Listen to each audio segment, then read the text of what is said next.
You're listening to a Mamamia podcast. Mamamia acknowledges the traditional owners of land and waters that this podcast is recorded on.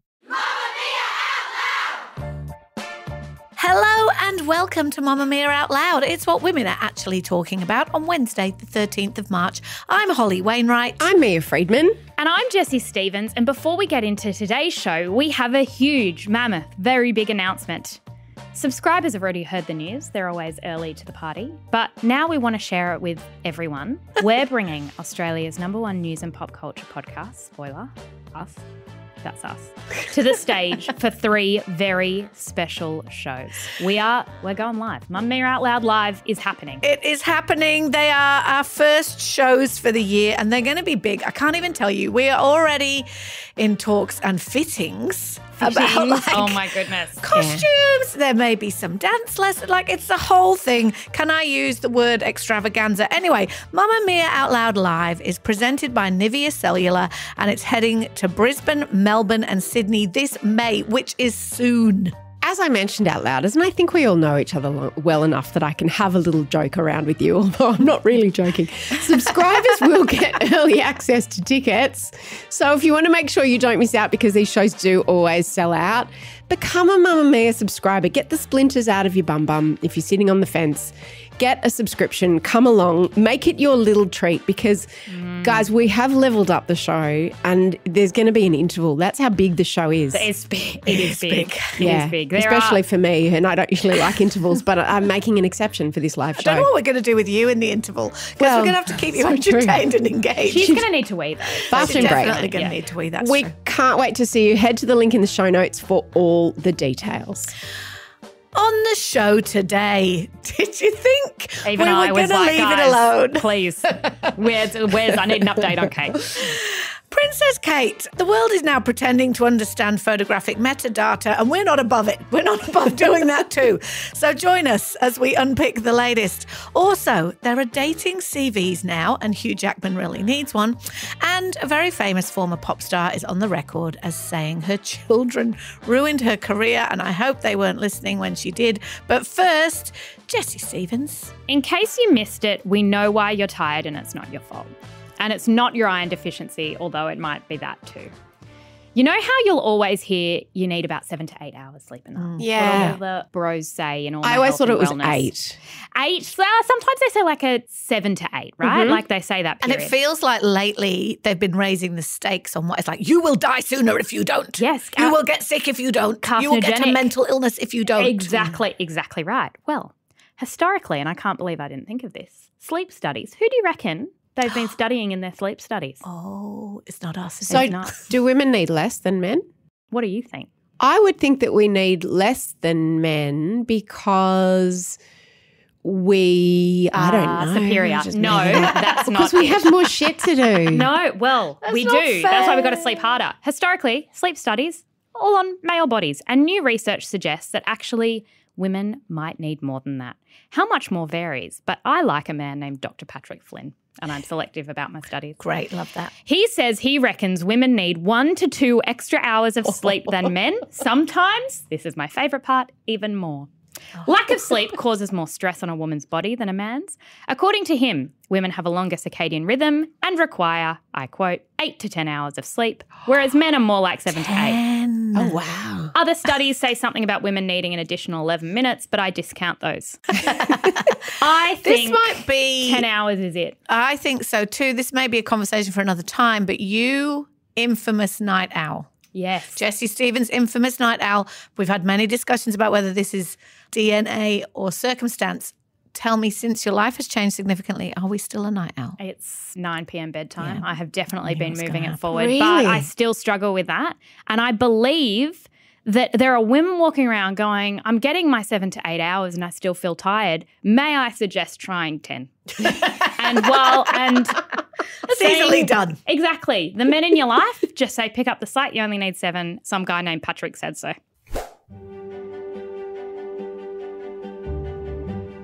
A lot has happened since our Monday episode of Out Loud regarding Kate Middleton that was only 48 hours ago. So much has happened, in fact, that we are considering turning this podcast into a live stream of rolling coverage so that we can update you in real time. And the sound you just heard is Jessie throwing up quietly into her mouth. On Monday, we discussed the photoshopped image of the Princess of Wales with her children that was apparently taken by Prince William and posted on their official royal social media channels shortly afterwards. Approximately 16 inconsistencies, which I think is more than we knew about on Monday, in the photo all sparked questions about it, including where is her wedding ring? And where is half of Princess Charlotte's arm? And was that just Kate's face from that Vogue cover she did in 2016 superimposed onto the body of someone else wearing skinny jeans and hugging some children? Can I just say with that, I mean, that's just her face. So it's like, look, Kate looks like this photo of her. It's like, yeah, that's because it's a photo of her. I didn't buy that one. No, I didn't don't buy that one. bit. Yeah. Well, briefly, here's what's happened since then. Strap in.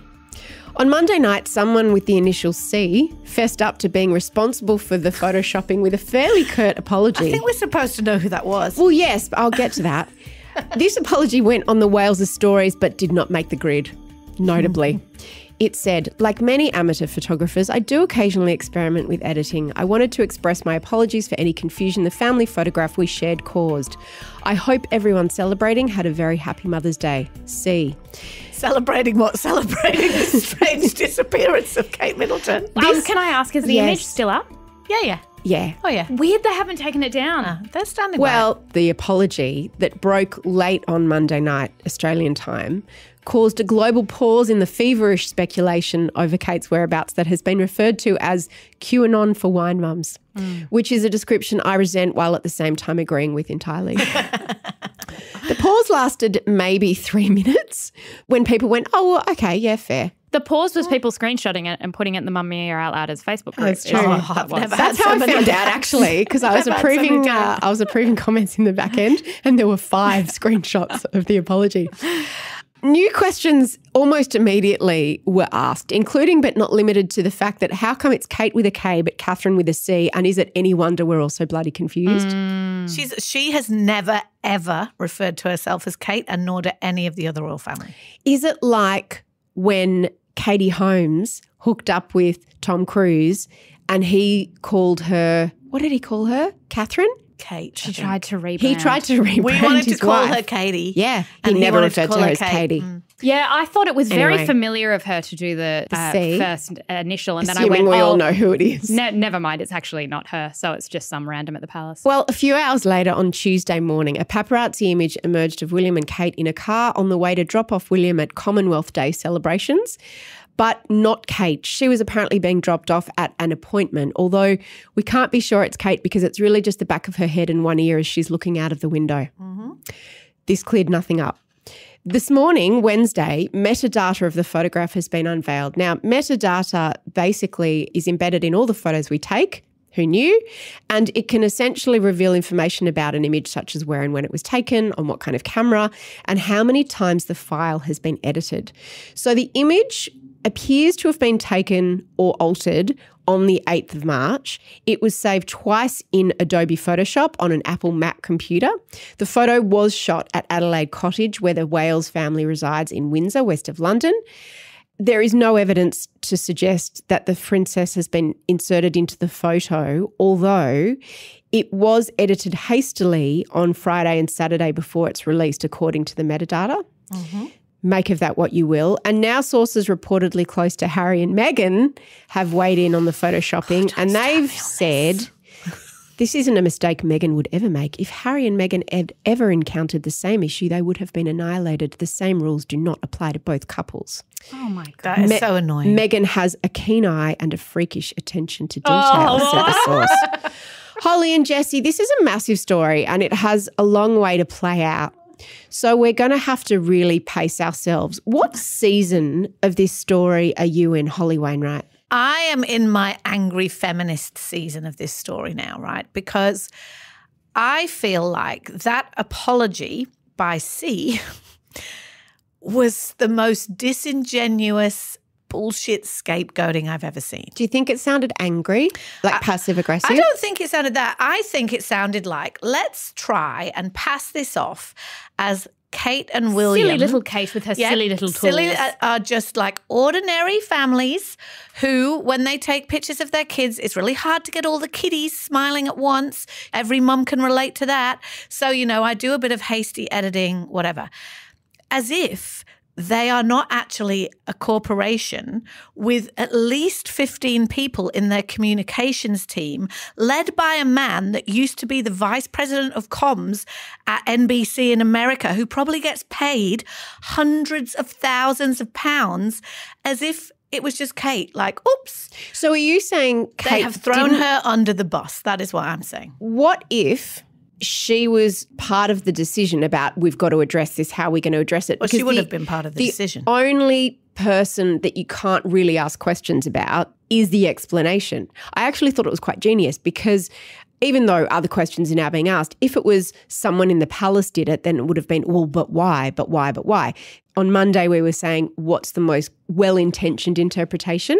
This would have been it, 100% right? 100% it is. But what it also does is it completely puts the blame and the pressure and the speculation on Kate and Kate alone, right? She took the fall. Like, she took the whole fall for this.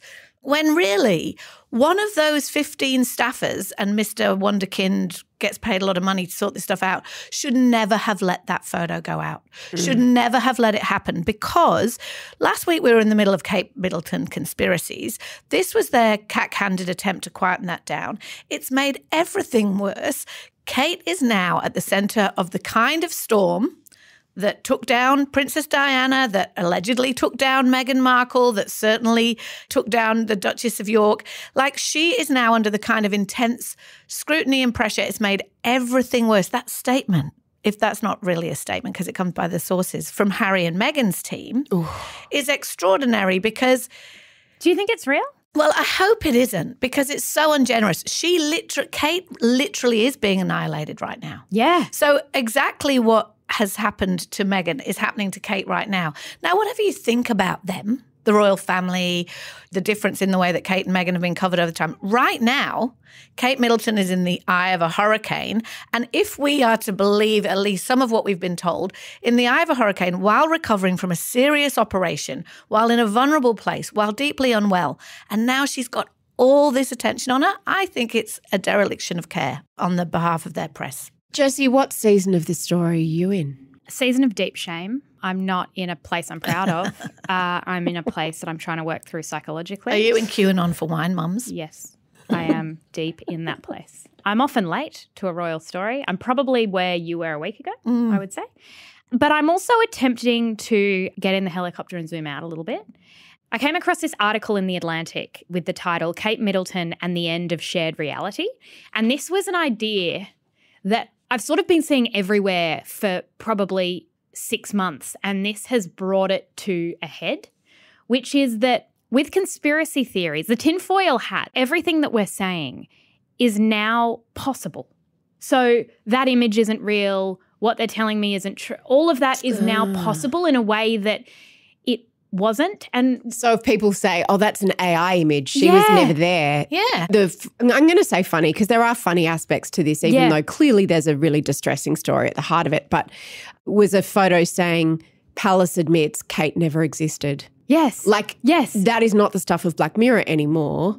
Exactly. I mean, of course, she does exist. It does feel like some sci-fi storyline. This photo, the reaction to it, the press agencies killing it, and then this nonsense response has given credibility to all of that tin hat stuff. Exactly. And photo agencies have long been pissed off at the palace and also Rishi Sunak, who is the Prime Minister who is the Prime Minister of the UK and releases his own images. And they really hate that because it pushes them out of a job, firstly. Well, social media, full stop. Yes. Tells that. But this is like taking professional photos and considering themselves. And of course, every photo of Sunak is like a statesman-like, it's an image of propaganda. And they've always hated that. And so this is probably something that the photo agencies are very excited about because they're like, this is why you need us. This is why you need us to be taking the photos because we're delivered this. We then try and send it to you and it's wrong. We can verify for its provenance. Exactly. And it's untrustworthy.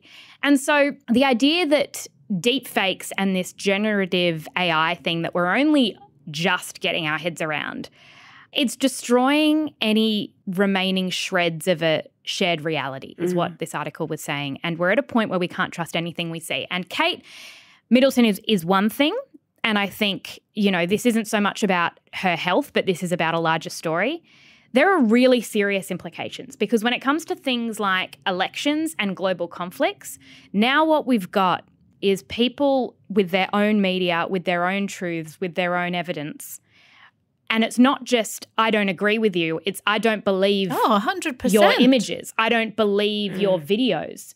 So unless you're there to see something, and the fact that we seem to be quite apathetic and almost joking about this, it's like, no, we have no shared sense of what the world is anymore. And I feel very uncomfortable about that. That got heavy quickly. Well, dark.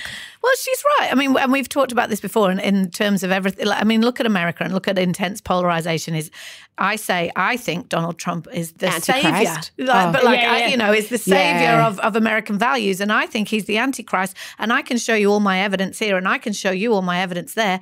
And we'll never agree. We'll never agree in the middle. It's interesting because conspiracy theories are gaining momentum by the day. But back to this, I feel like they are just throwing her like red meat to the wolves to allow people to speculate endlessly.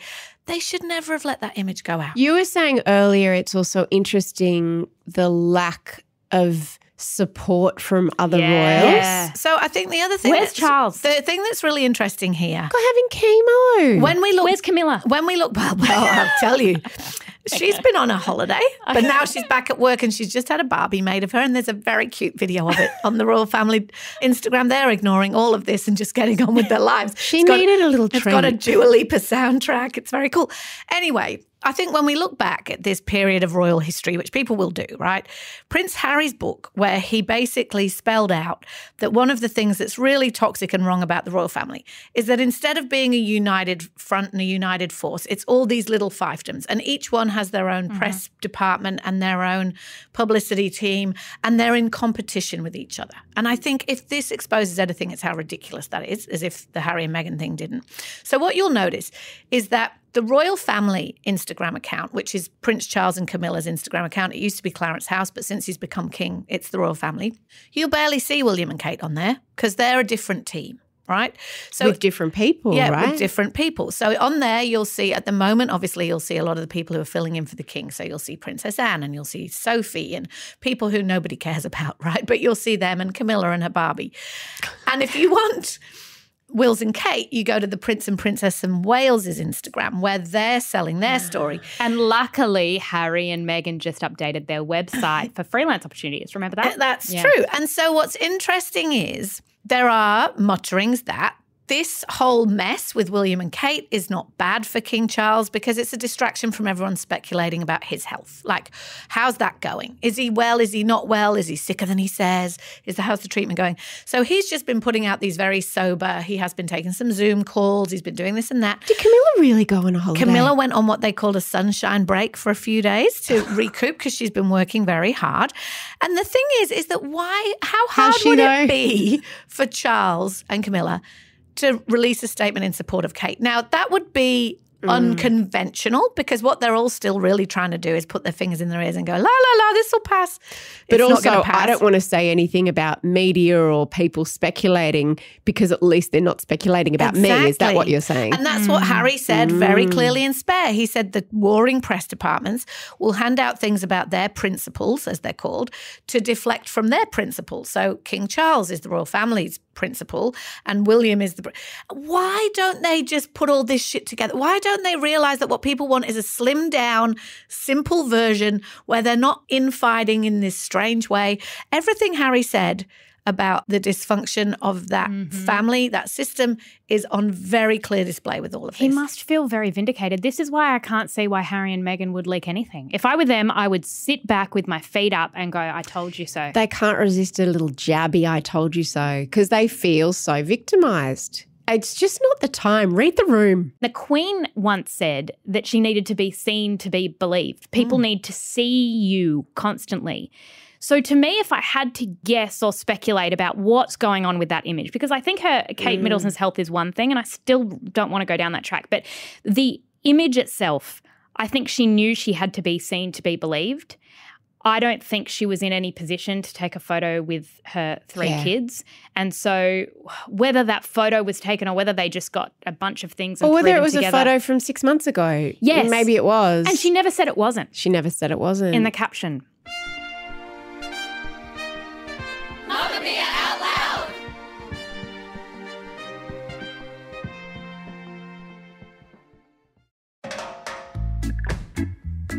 A random picture of an icy swim. A martini with a twist. A nice new jacket I bought lately, and me lifting some very heavy weights. Welcome to the Instagram feed of a newly single midlife man. Not your brother's friend Shane, but Hugh Jackman, Hollywood megastar. As Mamamia's Tara Watson wrote this week, Hugh Jackman doesn't know how to be single. And on Instagram, it apparently shows. In news that shocks no one who knows a midlife man, Jackman doesn't seem to have a strategy in his post-Deborah social media posting. This is very if your partner Brent was single. I can God. see him doing this. Yes. His Except with Instagram's more already scones. like this. Yes. Yeah. I was going, no, this is just my dad if he ever posted. They either don't post or they do this, and it's like it's better when you don't post. It's interesting because his feed at the moment is just interspersed thirst traps, because there's some pictures of him in the gym lifting things, with I did this today diary entries. He doesn't know how to caption it. Do you know what? That's like Instagram 10 or so more years ago. But Which I love. Men and social media are incompatible. They don't work Yeah, together. it's He true. doesn't know what to do. He knows he's got to be on it. He's trying to relaunch. He's trying to Yeah. thirst. But he doesn't know what to upload. It's like sometimes it's thirst, sometimes it's quirk, I sometimes know. it's here's me just being spontaneous. It's very adorable. It's adorable. Adorable's the word, Yeah. I think, actually. Contrast this with a much younger, newly single Australian man, one Robert Irwin. He just broke up with his girlfriend of a year, Rory Buckley. Fun fact, Heath Ledger's niece. Stop it. Didn't know that. What a Hollywood power couple. What an Australian power couple I that have would be. sent Robert Irwin's Instagram profile to maybe 10 of my friends. someone All I will do, pick I, that. I just keep saying we've got to get you in a room with Robert. He's so eligible. He seems like a lovely young man. And Isn't he he's a good child? on his strategy. Well, here's the thing, a little right? young. Wasn't he a baby being held over an alligator? Yes, just That's a how minute I remember ago. him. he's How, 21 or how has something. he even got an Instagram He's got a good account? strategy. His strategy is clear. It's I'm hot. And I feel icky saying that because, like you Is say, he? me. So he's so 20. hot. Okay, I'm looking. He's 20. He's 20 years old and he posts his dog. He posts casually blue steel thirst traps, but like kind of self-deprecating ones. And he posts like pictures of the paparazzi with like jokes about how they're trying to get to him and stuff. My question is, do single people need a comms strategy in 2024? And is this a job for Kate Middleton's soon-to-be unemployed press secretary?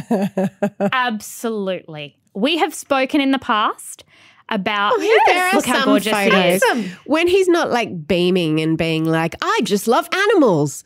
I He- like it when he loves animals. Women love Do boys you? who love animals. Yes. Dogs. We have spoken in the past about relaunching, and we spoke about it in the context of women who have come out of a relationship and they need to announce to the world, otherwise known as Instagram, that they are here.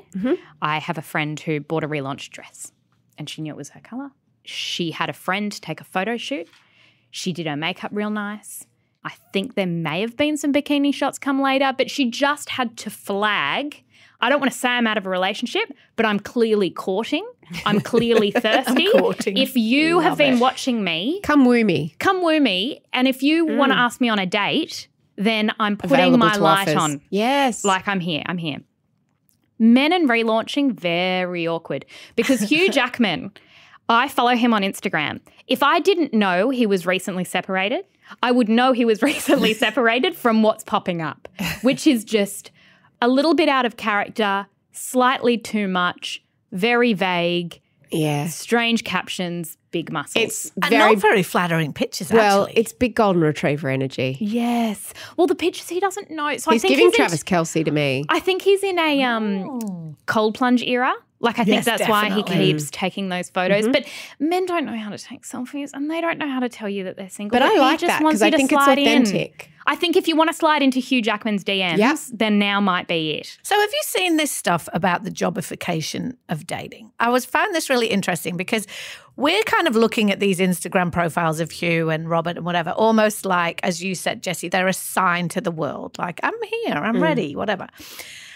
People are being much less subtle about that now on dating apps, but much more specific. So have you seen these Date Me questionnaires, Mia? Yeah. So I've looked into this. It's absolutely fascinating. So basically people are saying that the dating apps are a little bit too abbreviated to really give someone a sense of you. And people are also really tired of going on dates with people who aren't right for them or who aren't interested enough in them when they learn some salient facts. So what people are doing are things like pre-dating checklists that your prospective dates have to fill out. They're making PowerPoint presentations or they're making like Word documents or, Google documents that they then share. Now, there's this guy who noticed that a lot more people were doing them. So he compiled a directory where anyone can upload their dating document, essentially. It's like a CV that you would write for yourself, but for a partner rather than a job interview. And I went and had a look at them. Yeah. Yeah, amazing. I looked at one and it had essentially references. Yes. Yeah. There was a section on the one I looked at and you can just choose by area. You put in whether you're male, female, non-binary, the age of the partner and the gender of the partner that you were looking for, and then the area that you are looking in. And I didn't go and look to see if there were many in Australia, but I was looking at some of the ones in the US and it's really good. It's really helpful in that it's like a job application and you look through it. And then she said, if you're interested, can you please fill out this form? So you're applying. Correct. You're applying to date her. And then the form that you fill out, you need to upload a photo of yourself and some other information about yourself. It's obviously not as long as the profile that she's submitted. I think it's great because women like to give more information and they also like to receive more information so that we're not wasting time. Dating has always felt like a job interview, I think. Like a first date is a job interview. Yes. So let's be honest about it, right? Exactly right. You always sit there and feel like you've got to bring up the 3 facts, like how are you in a crisis, like all that kind of stuff I feel like does come up. And Instagram, I suppose, serves as the shop window of a snapshot of what your life looks like. I suppose that's what Hugh Jackman's doing is he's like, how do I want to portray myself? I want people to know I cold plunge. I want people to know I'm training for New Wolverine. Exactly. I want people to know I'm friends with Ryan Reynolds. And they are important things to know, but what he needs help with is his captions. Yeah, he needs a copy editor. I don't think that's true. I just think that if we've learnt nothing else from this week and our Photoshop scandal is that pull the curtain back. Let your freak flag fly. If it's that you like cold plunge and you make daggy emoji, like I think that's endearing and important. I think otherwise it becomes like Cyrano de Bergerac and you've got someone spinning for you and pretending to be you by making a cool caption, and that's not what you like at all. What I did learn is that on this podcast a few weeks ago, I said the sentence, men don't use exclamation marks. Hugh Jackman does. He does. Loves an exclamation mark. So I retract my statement. He's a daggy dad and I love it. Welcome to my 2023 Dating Wrapped. There were 22 men in my life this year. Starting off with how many dates I've been on, 15. This does include first, second and third dates, so do not judge. I went on 5 first dates. This is how I met them. I met one at a funeral and he was cute. One was from Instagram. I met one at a bar and 2 at bingo. Mamamia out loud! Out Louders, if you want to listen to us every day of the week, and why wouldn't you, you can get access to exclusive segments on Tuesdays and Thursdays by becoming a Mamamia subscriber. Follow the link in the show notes to subscribe, and a big thank you to all our current subscribers. British pop star Lily Allen says having her 2 kids ruined her career. Now, Lily Allen is 38 years old. You likely know her songs Smile and Not Fair. And she is married to David Harbour, who was in Stranger Things. I recognised him. He isn't the father of her kids. That would be businessman Sam Cooper, who she later divorced. But they have 2 kids together, Ethel, who is 12, and Marnie, who is 11. This week in an interview with the Radio Times podcast, she talked about kids and career, and here's what she said. My children ruined my career. I mean, I love them and they complete me. But in terms of like, you know, pop stardom, totally ruined it. Really annoys me when people say you can have it all because quite frankly, you can't. And, you know, some people choose their career over their children and that's their prerogative. But, you know, my parents were quite absent when I was a kid. And I feel like that really left some like nasty scars that I'm not willing to, you know, to repeat on mine. And so I chose stepping back and concentrating on them. And I'm glad that I've done that because I think they're pretty well-rounded people. I'm so glad you played that in context because when you read the headlines, Lily Allen says having her 2 kids ruined her career. It sounds like a very different thing. It does. To hearing her say that then, because I was also reminded that she's very wry. She's got that real British, funny, sarcastic irony. She's funny. And that's the thing, is that a headline won't let you know she was laughing when she said it. And it also doesn't tell you the end of that sentence, might bury it at the end of the article, which is that I chose to do that because of X, Y, Z. So this idea that she's blaming her kids for the apparent demise of her career. Because I felt really defensive when I first read it. I was like, oh, maybe you just weren't good enough. Maybe, you know. Here's a question, and it's an obvious question, but why do you think, because when she said it, it sounds like this is just Lily Allen's story, blah, blah. This headline is everywhere, including on Mamamia. Why would that be, Jessie Stevens, do you think? Why do people want to click on children ruined my career? Look, I think there are a few people clicking on that article. One thing is that women who don't have kids but think they might have kids one day can't look away. Because it's a cautionary tale. Because it's a cautionary tale. And it's what you're scared of. And this is what I was trying to say before having my baby, is that I felt like everything in the world was telling me how having a baby would ruin my life. And I would get really irritated by that. But I have changed my position a bit because why does what you say about your life have to be helpful to me? I don't think everything a woman says has to be helpful to another woman. I think it can just be true. So, for example, there's an article on Mamamia this week by Monty Diamond talking about having 3 kids, and she's like, my 3rd kid sent me over the edge. And my initial reaction was like, well, don't tell me that. What if I want 3? So it's not my 3rd child completed our family. No, well, it is that too. Yeah, and that's what, whenever you click on the article, it's both things. But it's funny because everyone I know with 3 kids went, oh, that article was spot on. They wouldn't give the 3rd kid back. But they're just trying to say that their life sort of became chaos. But I do want to provide a bit of extra context with the Lily Allen thing because I was like, Lily Allen, I don't think your career has ended. Important context is that she's actually turned her attention to acting. She recently appeared in a play in the West End and it went on to score her a Best Actress Olivier Award nomination in 2022. In 2018, she released an autobiography. She's been busy. Yeah, no, she's talking about at the time when she was a pop star. That's my reading of that because she did that song, Smile. She had a couple of bangers. Would she have had a really long career as an important Taylor Swift-like musical artist? Who knows? Maybe, probably unlikely. But I think what's interesting is this idea of, and the reason that women want to read it is, oh, thank God someone's saying the quiet part out loud. I think ruin, without picking hairs on this, because she said it in a funny way and I get exactly how she said it. I think that the big fear that kids will ruin your career is probably an extreme version of it. Will it change your career trajectory? Almost certainly. And isn't that the point? But also it might actually change your career trajectory in a good way. I just said change. Yeah, I know. So without a value judgment. No, you didn't have a value judgment, but lots of people do. Sure. And I think that it will change your career, changes everybody's career in different ways, but it also might actually really help your career. Because one of the things that she said that does annoy me, because it annoys me when anyone ever says it. People say you can have it all and you can't. And I just hate the whole concept of having it all because, it's such a female thing. Like all having it all means is I have a family and a job.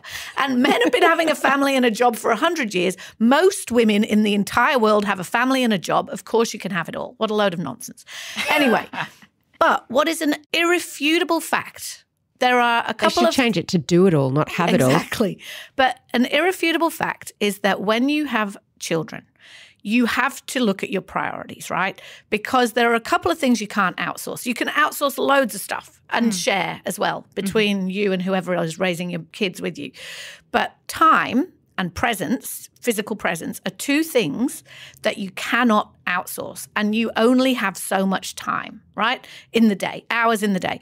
So you have to look at, what do I want my family life to look like? How many hours of the day like in the most basic terms, how many hours of the day do I want to spend with my child, like physically in their presence? And that's going to change whether they're a little baby in your house or whether they're a teenage school kid who rolls in the door at whatever time. It's going to change. But someone has to spend some time with the children, right? And what I've seen happen over and over again, and sometimes for the absolute better, is that women will make a decision at some point when their children are smallish that they want their work to become more flexible, in inverted commas, and that gets denigrated at the minute a lot about like, oh, they want to work from home and no one wants to work hard and all that stuff. But what they mean is mostly, I don't want to be absent from my home in all the hours that my child is awake. Yes. And that will very often take you in some interesting directions. Because if you're working in a traditional kind of business or job, and maybe it's got shift hours, maybe it's got prescribed office hours, maybe it doesn't, and you also, your care is conventional, as in it relies on the opening hours of childcare centres and schools, which most people just care do, you're going to have to figure that out. And it often leads you in more interesting directions, in that way of thinking, well, maybe I want to work differently. Maybe I need to make different decisions about the kind of work I want to do because I just don't want to be absent. And that's kind of what she's saying. She's a Nepo baby, right? She had a mum who's a really famous in Britain TV producer, director. She had a dad who was a very famous, iconic 90s actor. They were all about their lives. She didn't see them very much and was famously, she talked about it lots of times, a rebellious kid who moved around. They just weren't there. That's the tricky bit. And the end of what she said is the real clincher for me, which is something I didn't know before I had my own baby. Because you're right, Holly, is you go, someone's got to be there with the kids, right? And there's all this have to language. You can't prepare for how much you're going to want to be there at certain points. And that's what she's saying. I struggle with the language of children come along and they pillage your finances and they ruin your sleep and they destroy your career and blow up your marriage and blah, blah, blah. And it's like, why would you ever have one? They don't give you anything. There's such a negative spin on it. But what Lily Allen is actually saying is, I want to be with my kids. Like it's where you want to be for a lot of people. Can't we look at it as seasons though? Like, as you pointed out, Hol, you know, she was in her pop star season. Then she had her mum of young children season.